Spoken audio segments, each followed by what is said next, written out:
بسم الله ما شاء الله ولا حول ولا قوة إلا بالله العلي العظيم.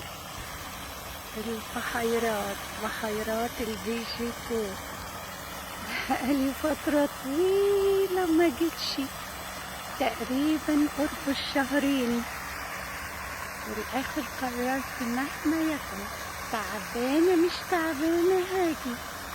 وحشتني الطبيعة، وحشتني الشمس في الغروب، شايفين الجمال، وحشتني الطيور.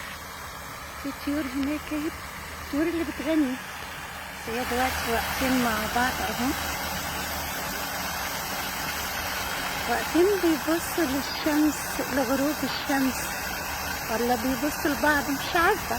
هما الاتنين في اتجاه نظرهم واحد، والشمس في وشهم. معرفش، انا برتوي واتنفس واتشحن وكل شيء من جمال الطبيعة. غير كده الادوية مش بتجيب مفعول زي ما اجي هنا. انا هربانة، المفروض اني رايحة دلوقتي استشارة الدكتور، بس معلش نخليه يوم السبت ونفضل نشوف جمال ربنا سبحانه وجل وعلا شانه. شايفين الشمس كل يوم تعمل نفس الحكاية، ولا بتكل ولا بتمل ولا بتشتكي ولا بتقول حاجة غليت. طبعا ما عندهاش حاجة ترقى، بس ممكن تكون درجات الحرارة والتغيرات اللي في الجو مأثرة عليها، لكن الشكوى من طبع البشر.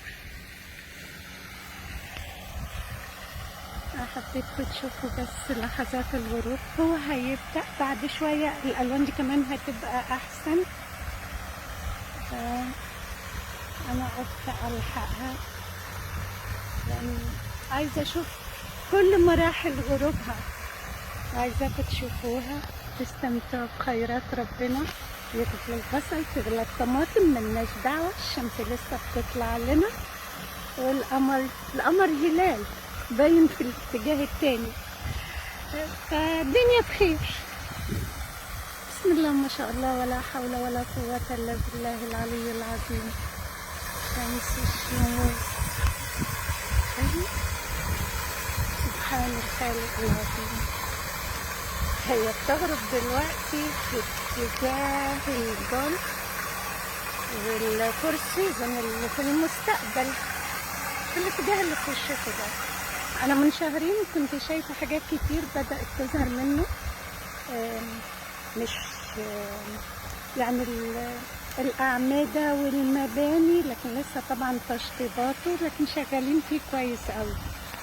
بإذن الله قريبا جدا أروح وأمشي في اتجاهه وأشوف الدنيا وصلت لحد فين. مش بحب يعملوا حاجة من ورايا، لازم ابقى كده متابعة التطورات أول بأول.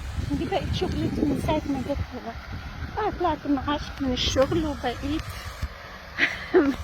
بشتغل في متابعة أعمال مدينتي.